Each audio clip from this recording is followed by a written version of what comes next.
Hello everyone, and welcome back to another video on our channel Immortal News. Today we'll be presenting a list of famous celebrities who have passed away, with announcements of their passing made in the last 24 hours. As always, we have special tributes in our Today's Top Headline section.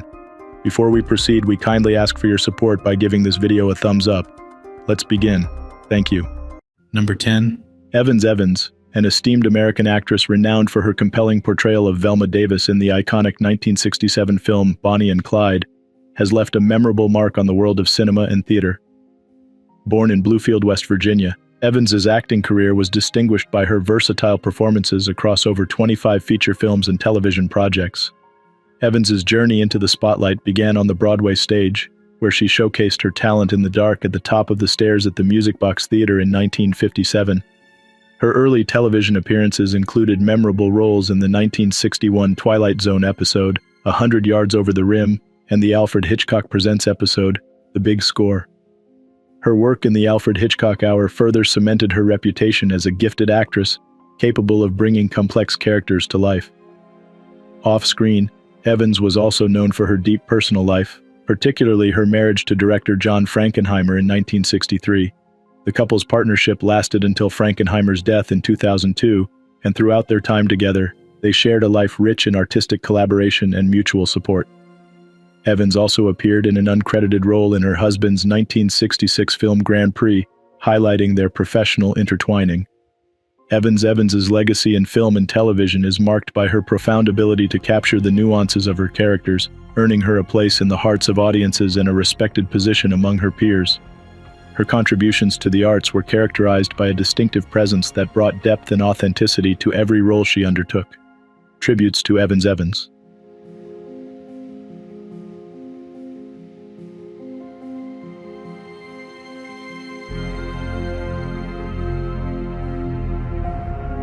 Number 9. James Chance, a pivotal figure in the no-wave music movement and a gifted American saxophonist, keyboard player, and singer, passed away on June 18th in New York City at the age of 71. Born in Milwaukee, Wisconsin, Chance's innovative approach to music left a memorable mark on the New York scene from the late 1970s onward. Chance's journey in music began in earnest when he moved to New York City after the dissolution of his early band, Death. He quickly immersed himself in the city's vibrant free jazz and punk scenes. By 1976, he formed Teenage Jesus and the Jerks with Lydia Lunch, and soon after, The Contortions, a band that would come to define his career. The Contortions were featured on the influential No New York compilation, which was produced by Brian Eno, catapulting Chance into the limelight. His music, characterized by a chaotic blend of jazz improvisation and punk energy, challenged the boundaries of contemporary sound. Albums like Buyin' Off White, recorded under the pseudonym James White and the Blacks, showcased his ability to fuse disparate musical elements into a cohesive whole. His work was not only innovative but also confrontational, often involving physical interactions with audiences that mirrored his intense and provocative performances. Beyond his musical career, Chance was deeply influenced by personal relationships and the cultural movements around him. His partnership with Anya Phillips, who died in 1981, was particularly significant. She helped shape his stage persona and creative direction. His collaborations extended beyond his own bands, contributing to various projects and influencing a wide range of artists across genres. James Chance's legacy is profound. His bold reimagining of music textures and performance art left a lasting influence on the avant-garde scene and beyond. His fearless creativity and unique voice challenged and expanded the horizons of punk and jazz, making him a beloved figure in alternative music. Tributes to James Chance.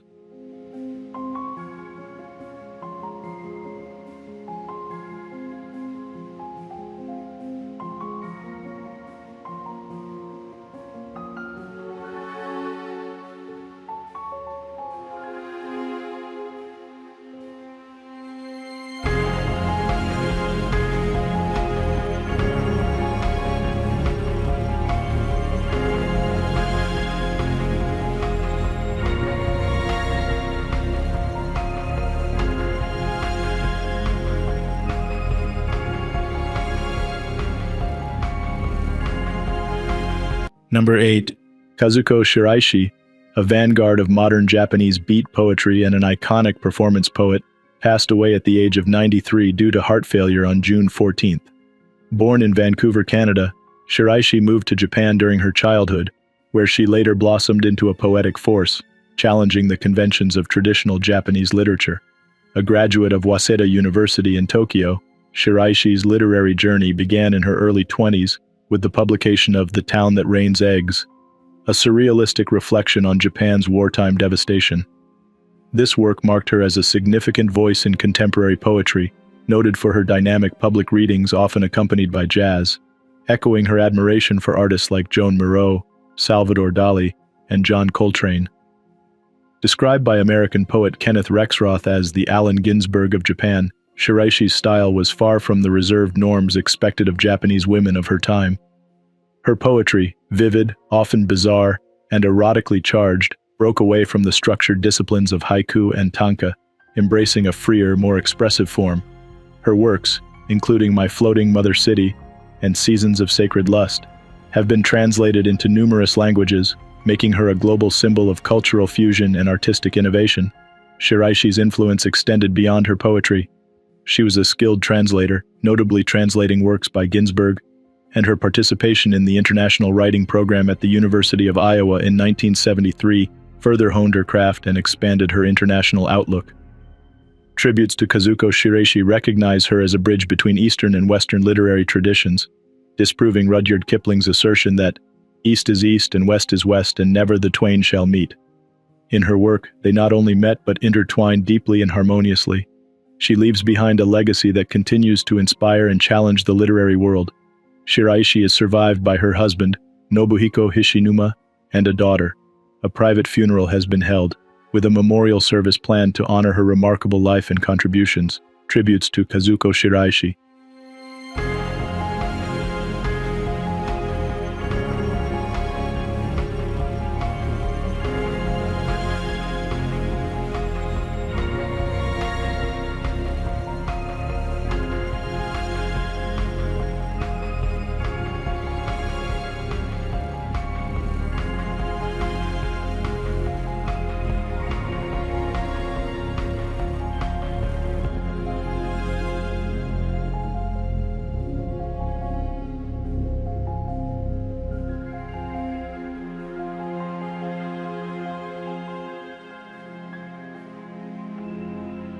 Number 7. Willie Howard Mays Jr., affectionately known as the Say Hey Kid, was one of baseball's most dynamic players, celebrated for his extraordinary abilities and effervescent spirit. Born on May 6, 1931, in Westfield, Alabama, Mays showcased his prowess early, joining the Birmingham Black Barons of the Negro American League as a teenager. His MLB debut with the New York Giants in 1951 marked the beginning of a spectacular 23-season career that would see him play for the San Francisco Giants and New York Mets. Mays' influence on the game was profound. He was a 24-time All-Star and 12-time Gold Glove winner, known for his impressive defensive plays, including the iconic over-the-shoulder catch in the 1954 World Series. Offensively, he hit over 310 times, leading the National League in home runs 4 times. Mays was the first NL player to join both the 300 home run and 300 stolen base clubs, exemplifying his balanced threat on the field. Beyond his athletic achievements, Mays was a beacon of resilience and grace under pressure. He served in the U.S. Army during the Korean War, missing 2 seasons but returning without missing a beat. His charitable endeavors, particularly in support of youth sports, reflected his commitment to giving back to the community. Mays' passing on June 18th was a profound loss to the world of sports and beyond. He lived a life marked by excellence, integrity, and the joy of the game, leaving an unfading mark on Major League Baseball and its fans across generations. Tributes to Willie Mays.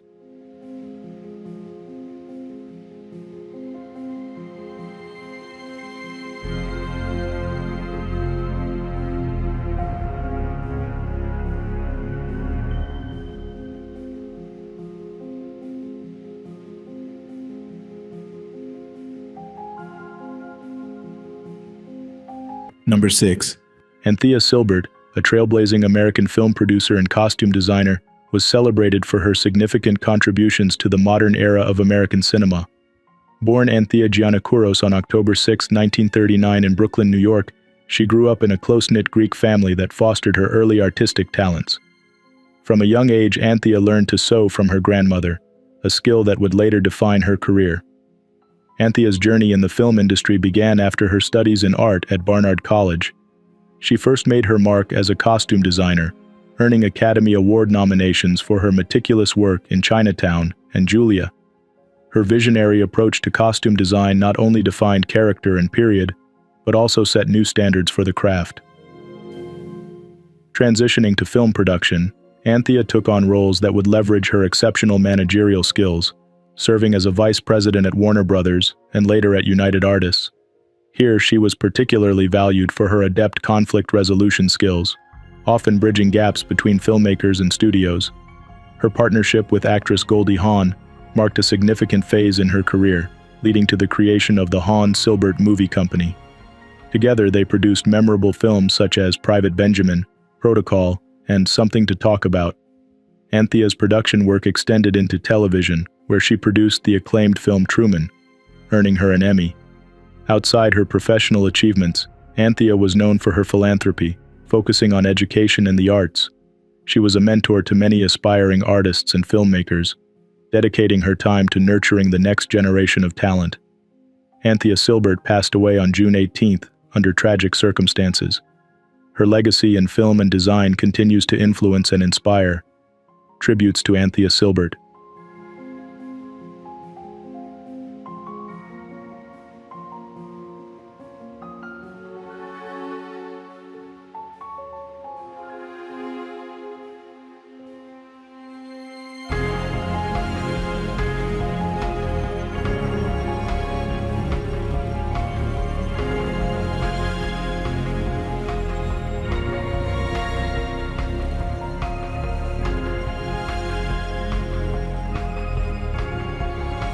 Number 5.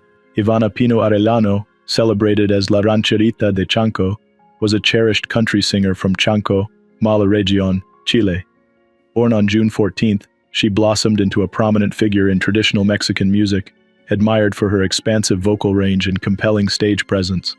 Ivana's life, marked by her dedication to her craft and community, was tragically cut short in a devastating car accident on June 15th, just one day after her 32nd birthday. Ivana began her musical journey in her hometown, where she quickly captivated local audiences with her heartfelt performances and authentic renditions of classic rancheras. Her talent was not just in her voice, but in her ability to connect with every individual in the audience, making each performance feel uniquely personal.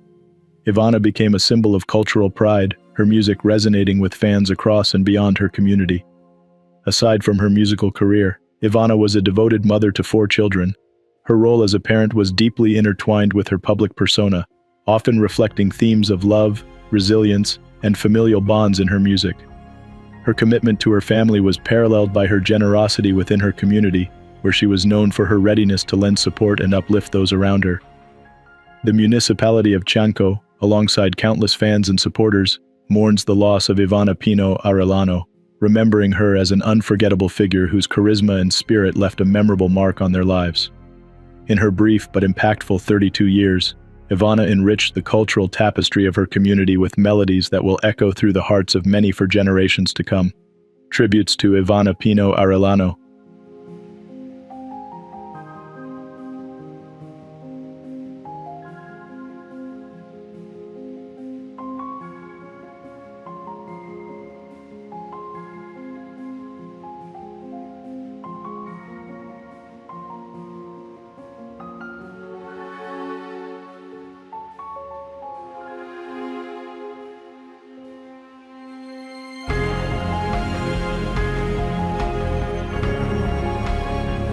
Number 4. Joan Brady, an American-British author renowned for her profound contributions to literature, passed away under tragic circumstances. Born on December 4, 1939, in San Francisco, California, Brady was a woman of diverse talents and experiences. Initially carving a path as a dancer with prestigious companies such as the San Francisco Ballet and the New York City Ballet, she later pursued philosophical studies at Columbia University. Brady's literary career blossomed with her first publication, The Imposter, but it was her novel theory of war that cemented her reputation, making her the first woman and the first American to win the prestigious Whitbread Book of the Year award. This novel, acclaimed as a modern work of genius, also garnered the French Prix du Meilleur Livre Étranger and a grant from the U.S. National Endowment for the Arts. Her other notable works include Death Comes for Peter Pan, a critical exploration of medical abuse in America, and The Emigre, which delves into the life of a con man. In her personal life, Joan's narrative was equally compelling. She was married to author Dexter Masters, and they moved to England in 1965, where they raised their son, Alexander Masters, himself an acclaimed author. After her husband's death in 1989, Joan continued to live in Oxford, England, where she engaged in a notable legal battle over environmental issues that inspired her to write crime fiction, including Bleed Out and its sequel Venom. Joan Brady's legacy is defined not only by her literary achievements, but also by her resilience and capacity to transform personal adversity into creative energy. Her works continue to inspire readers and are a testament to her intellectual depth and narrative prowess. Tributes to Joan Brady.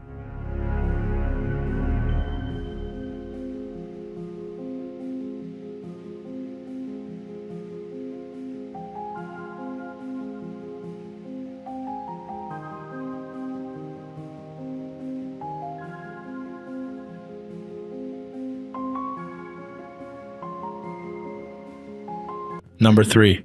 Nathalie Antona, a distinguished French politician of the National Rally and newly elected member of the European Parliament, passed away tragically on June 18. Born on February 16, 1975, in Ajaccio, Corsica, Antona's career was marked by her deep commitment to representing her region on the national and international stage. Antona first entered the political arena during the 2022 French legislative elections, representing Corse du Sud. Her dynamic campaigning and dedication to local issues garnered significant attention and support. In 2024, her political career reached a new height when she secured a seat in the European Parliament, standing as the 24th candidate on the RN list. Her election was a notable achievement as she became the only Corsican representative in this European body. Her life was not only about her political endeavors.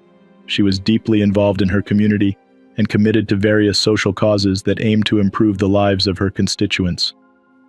Antona's approach to politics was characterized by her vigorous advocacy for Corsica's unique cultural and economic needs within the broader European context. Nathalie Antona's untimely death came just 10 days after her election, leaving her community and colleagues in mourning. Her legacy, however, continues to inspire those who seek to advocate for regional representation and the nuanced understanding of Corsica's needs in the European Parliament. Tributes to Nathalie Antona.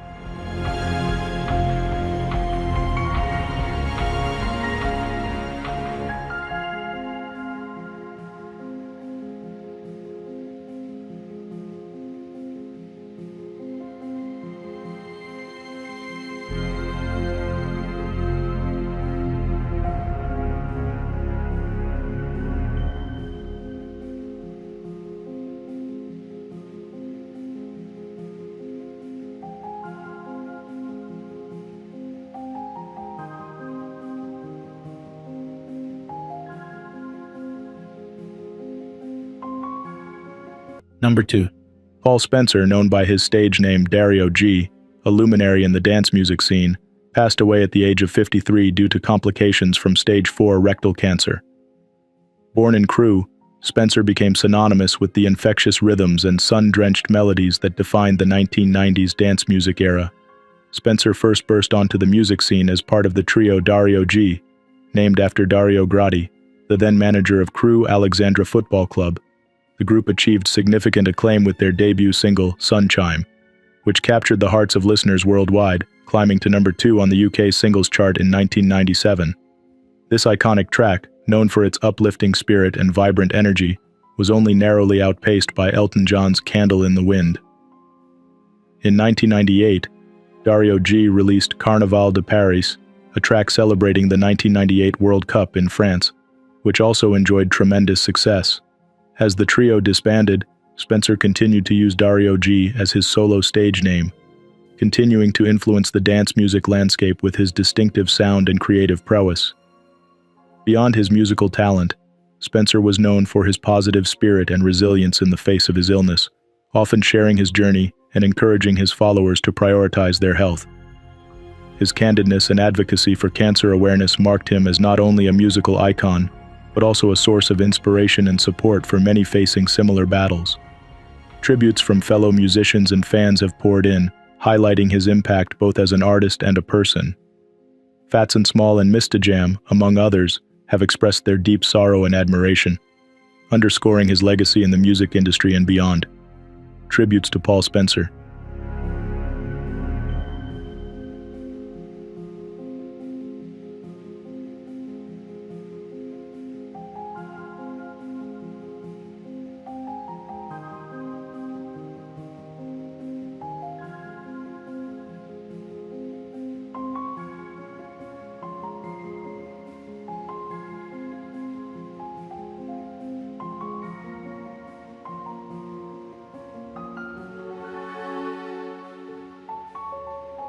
What's trending on the internet?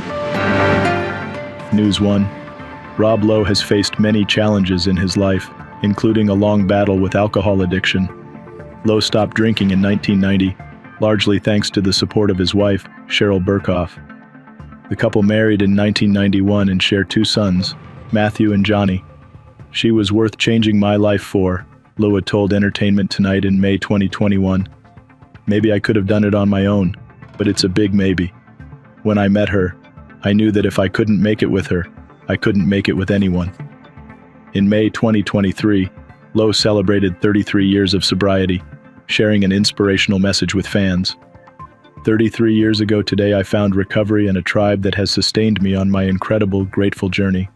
My life is full of love, family, God, opportunity, friends, work, dogs, and fun. Reflecting on his journey during a 2011 appearance on CNN's Piers Morgan Tonight, Lowe said, "I was ready. If they told me, 'Hey Lowe, you've got to go stand in the corner on your head,' I would have done it." In a 2021 interview with Variety, he emphasized, "The work you do once you stop whatever it is you've been abusing, that's when the real work begins." And that continues to this day. In many ways, it doesn't get any easier, but it does get more fulfilling. Lowe's candid reflections offer a powerful testament to the enduring commitment required for recovery and the profound rewards it brings. News 2. Reports of Noam Chomsky's death on Tuesday are false, according to his wife, Valeria Wasserman Chomsky. "No, it is false," she stated in response to an email query from the Associated Press. The renowned 95-year-old linguist and activist had been hospitalized in Brazil while recovering from a stroke suffered a year ago. However, the Beneficencia Portuguesa Hospital in São Paulo confirmed Chomsky was discharged on Tuesday to continue his treatment at home. Earlier in the day, Chomsky was trending on X as rumors of his death spread. Publications like Jacobin and The New Statesman prematurely published obituaries, with Jacobin altering its headline and The New Statesman removing its essay by Yanis Varoufakis. Brazilian news site Diário do Centro do Mundo also retracted its announcement and issued a correction. The Chomskys have resided in Brazil since 2015. Known globally for his critiques of U.S. foreign policy, Chomsky taught for decades at MIT and joined the University of Arizona in 2017. News 3. Sarah Hope Mandel passed away peacefully on June 1st, just weeks shy of her 43rd birthday. A descendant of the Oneida community, she spent parts of her youth immersed in its rich cultural history. Mandel, a Manhattan native, was deeply engaged with the arts from a young age, singing with the New York City Opera and performing in the film Billy Bathgate. She attended the Dalton School and later Bard College, where she studied painting. After college, she spent a year singing in iconic Greenwich Village bars before deciding to pursue a career in psychotherapy. She earned a post-baccalaureate degree at Columbia University and a doctorate of psychology at Rutgers. In her private practice, Mandel specialized in treating depression and anxiety, with a particular focus on maternal mental health. Diagnosed with stage 4 breast cancer at 36, she eventually had to leave her practice. In the years that followed, she wrote a memoir titled Little Earthquakes, published by HarperCollins, which has provided solace to many readers navigating personal traumas. Sarah is survived by her husband, Derek Rodenhausen, their 2 daughters, Sophie and Sienna, her parents, Sally and Barry Mandel, and her brother Benjamin. Number 1. Gerhard Klingenberg, an influential figure in the world of theater, passed away at the age of 95 in Villach, Austria. Born on May 11, 1929, in Vienna, Klingenberg was a celebrated actor, director, and intendant, notably serving as the director of Vienna's prestigious Burg Theater from 1971 to 1976. His tenure at the Burg Theater was marked by innovation and a commitment to modernizing both the repertoire and the approach to theater production. Raised in the working-class district of Floridsdorf by a social democrat father and a devoutly Catholic mother, Klingenberg was exposed to the arts early. After World War II, he pursued acting, making a notable stage debut at just 18, playing Camille in Danton's Death at the Burg Theater. His first directorial effort came shortly after, staging Das Haus in Montevideo in Klagenfurt, setting the stage for a distinguished career in directing. Klingenberg's directorial prowess led him across Europe, from the newly founded Stadttheater in St. Pölten to prestigious stages in East Berlin, Cologne, Hamburg, Zurich, and Dusseldorf. He was also active on television and continued acting, joining Bertolt Brecht's Berliner Ensemble in 1956, where he participated in the premiere of Brecht's The Days of the Commune. In 1968, Klingenberg directed at the Burg Theater for the first time, stepping into a central role in discussions about structural reforms. He officially became the director in 1970, a process he humorously recounted in his 1998 autobiography, Kein Blatt vor dem Mund. His innovative leadership brought European directing legends such as Jean-Louis Barrault, Giorgio Strehler, and Luca Ronconi to Vienna, while introducing plays by Horvath, Bernhard, Pinter, and Stoppard to the theater's classical repertoire. Despite his successes, his time at the Burg Theater ended after conflicts with politicians, bureaucrats, the press, and his ensemble, leading to his resignation in 1976. He then directed the Schauspielhaus Zurich until 1982, and later the Berliner Renaissance Theater from 1986 to 1995. Even in later years, Klingenberg remained a dynamic force in theater, engaging with modern literature and staging styles, and addressing contemporary issues through his work. Klingenberg's legacy is decorated with numerous awards, including the Grand Decoration of Honor for Services to the Republic of Austria. His life's work significantly impacted the theatrical arts, not only in Austria but across Europe, leaving an enduring influence on how theater addresses and reflects societal issues. Tributes to Gerhard Klingenberg.